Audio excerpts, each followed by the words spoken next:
السلام علیکم۔ ایک دن اسکول کے پہلے دن 9 نے 8 کو تھپڑ مارا۔ 8 نے پوچھا، ارے بھائی مجھے کیوں تھپڑ مارا؟ میری کیا غلطی تھی؟ تو 9 نے روب سے کہا، میں بڑا ہوں، تھپڑ مار سکتا ہوں۔ اور 9 کی بات سن کے 8 نے 7 کو تھپڑ مارا۔ 7 کو تھپڑ پڑتے ہی پوری کلاس میں تھپڑوں کی برسات شروع ہو گئی۔ جب 2 نے 1 کو تھپڑ مارا تو 0 سہم گیا۔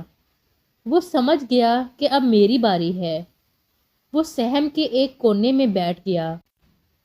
0 کو یوں سہما ہوا اور ڈرا ہوا ایک کونے میں بیٹھا دیکھ کر 1 نے کہا، ارے بھائی تم ڈرو مت، میں تمہیں نہیں مارنے والا ہوں۔ یہ کہہ کے 1 اٹھا اور 0 کے ساتھ جا کے بیٹھ گیا۔ 0 کے ساتھ جا کے بیٹھتے ہی 0 بن گیا 10۔ 0 نے کہا کہ جہاں سب اپنے سے چھوٹوں کو تھپڑ مار رہے تھے، وہاں آپ نے میرے ساتھ بیٹھ کر مجھے بڑا بنا دیا ہے۔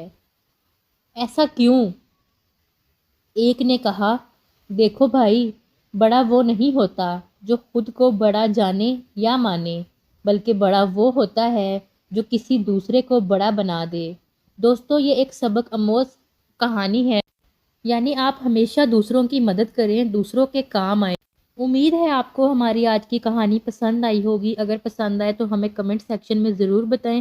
مزید ایسی دلچسپ کہانیاں سننے کے لیے ہمارے چینل کو سبسکرائب کریں اور ہماری ویڈیو کو لائک کریں اور اپنے دوستوں کے ساتھ شیئر کریں۔ اللہ حافظ۔